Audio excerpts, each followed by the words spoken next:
On Rye, Chapter 47. The first 3 or 4 days in Mere Starbuck were identical. In fact, similarity was a very dependable thing in Mere Starbuck. The caste system was an accepted fact. There wasn't a single sales clerk who spoke to stock clerk outside of a perfunctory word or two, and it affected me. Thought about it as I pushed my cart about. Was it possible the sales clerks were more intelligent than the stock clerks? They certainly dressed better. It bothered me that they assumed their station meant so much. Perhaps if I had been a sales clerk, I would have felt the same way. I didn't much care for the other stock clerks, or the sales clerks. Now, I thought, pushing my car along, I have this job. Is this to be it? No wonder men rob banks. There were too many demeaning jobs. Why the hell wasn't I a superior court judge or a concert pianist? Because it took training, and training cost money. But I didn't want to be anything anyhow. I was certainly succeeding. I pushed my cart to the elevator and hit the button. Women wanted men who made money. Women wanted men of mark. How many class of women were living with Skid Row bums? Well, I didn't want a woman anyhow, not to live with. How could men live with women? What did it mean? What I wanted was a cave in Colorado with 3 years' worth of foodstuffs and drink. I'd wipe my ass with sand. Anything to stop drowning in this dull, trivial, and cowardly existence. The elevator came up. The albino was still at the controls. Hey, I hear you and Mukes made the bars last night. He bought me a few beers. I'm broke. You guys get laid? I didn't. Why don't you guys take me along next time? I'll show you how to get some snatch. What do you know? I've been around. Just last week I had a Chinese girl. And you know, it's just like they say. What's that? We hit the basement and the door's open. Their snatch doesn't run up and down. It runs from side to side. Ferris is waiting for me. Where the hell you been? Home gardening. What did you do? Fertilize the fuchsias? Yeah, I dropped 1 turd in each pot. Listen, Chinaski. Yes? The punchlines around here belong to me. Got it? Got it. Well, get this. I've got an order here for menswear. He handed me the order slip. Locate these items, deliver them, obtain a signature, and return. Menswear was run by Mr. Justin Phillips, Jr. He was well-bred, he was polite, around 22. He stood very straight, had dark hair, dark eyes, brooding lips. There was an unfortunate absence of cheekbones, but it was hardly noticeable. He was pale and wore dark clothing with beautifully starched shirts. The salesgirls loved him. He was sensitive, intelligent, clever. He was also just a bit nasty, as if some forebear passed down that right to him. He had only broken tradition once to speak to me. It's a shame, isn't it, their ugly scars on your face? As I rolled my car up to menswear, Justin Phillips was standing very straight, head tilted a bit, staring, as he did most of the time, looking off and up as if he was seeing things we were not. He saw things out there. Maybe I just didn't recognize breeding when I saw it. He certainly appeared to be above his surroundings. It was a good trick if you could do it and get paid at the same time. Maybe that's what management and the sales girls liked. Here was a man truly too good for what he was doing, but he was doing it anyhow. I rolled up. Here's your order, Mr. Phillips. He appeared not to notice me, which hurt in a sense, and was a good thing in another. I stacked the goods on the counter as he stared off into space just above the elevator door. Then I heard golden laughter, and I looked. It was a gang of guys who graduated with me from Chelsea High. They were trying on sweaters, hiking shorts, various items. I knew them by sight only, as we had never spoken during our 4 years of high school. The leader was Jimmy Newhall. He had been the halfback on our football team, undefeated for 3 years. His hair was a beautiful yellow. The sun always seemed to be highlighting parts of it, the sun or the lights in the schoolroom. He had a thick, powerful neck, and above it sat the face of a perfect boy sculpted by some master sculptor. Everything was exactly as it should be, nose, forehead, chin, the works, and the body likewise perfectly formed. The others of the Newhall were not exactly as perfect as he was, but they were close. They stood around and tried on sweaters and laughed, waiting to go to USC or Stanford. Justin Phillips signed my receipt. I was on my way back to the elevator when I heard a voice. Hey, Ski! You look great in your little outfit.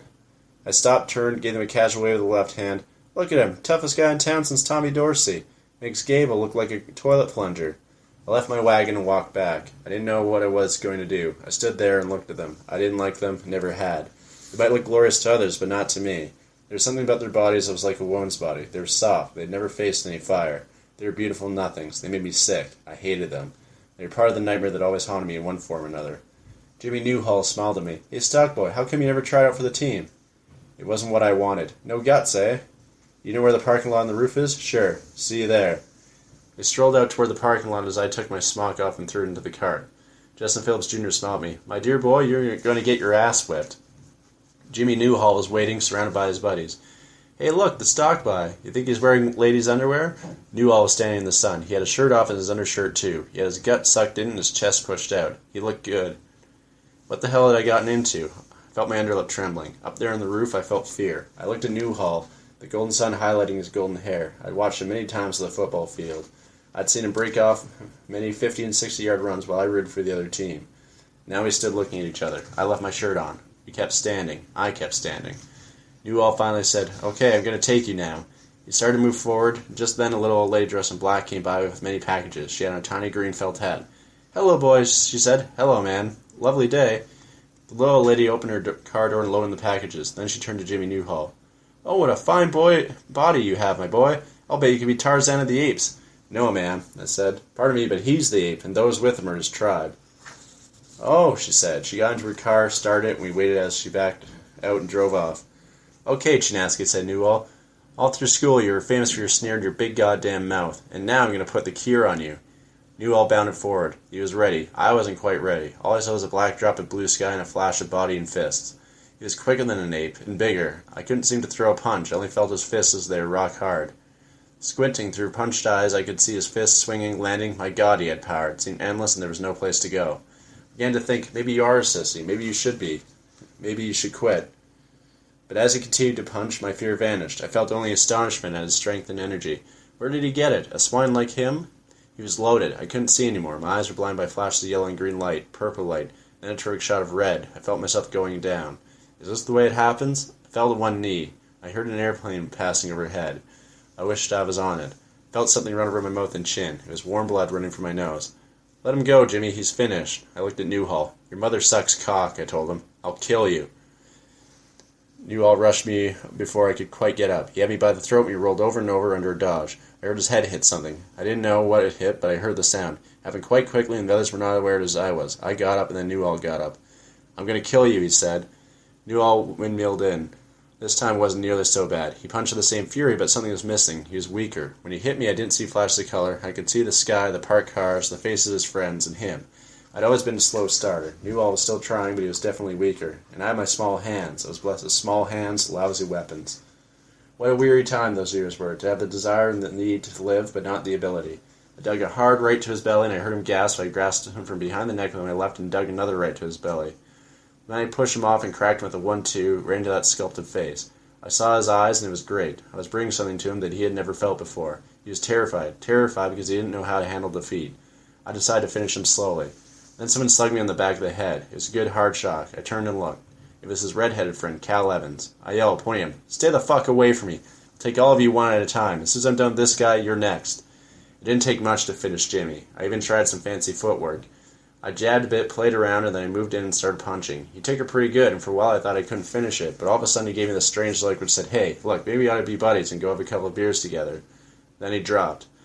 His friends moved in and picked him up. They held him up, talked to him. "Hey, Jim, you okay?" "What'd the son of a bitch do to you, Jim?" "We'll clean his drawers, Jim. Just give us the word." "Take me home," Jim said. I watched them go down the stairway, all of them trying to hold him up, one guy carrying his shirt and undershirt. I went downstairs to get my cart. Justin Phillips was waiting. "I didn't think you'd be back," he smiled disdainfully. "Don't fraternize with the unskilled help," I told him. I pushed off. My face, my clothes, I was pretty badly messed up. I walked to the elevator and hit the button. The albino came in due time. The door was open. "The word's out," he said. "I hear you're the new heavyweight champion of the world." News travels fast in places where nothing much ever happens. Ferris of the sliced steer was waiting. "You don't just go around beating the shit out of our customers." "It was only one. We have no way of knowing when you might start in on the others. This guy baited me. We don't give a damn about that. That's what happens. All we know is that you were out of line." "How about my check? It'll be mailed." "Okay, see you. Wait, I'll need your locker key." I put on my keychain, which only had one other key on it, pulled off the locker key and handed it to Ferris. Then I walked to the employee's door, pulled it open. It was a heavy steel door, which worked awkwardly. As it opened, letting in the daylight, I turned and gave Ferris a small wave. He didn't respond. He just looked straight at me. Then the door closed on him. I liked him somehow.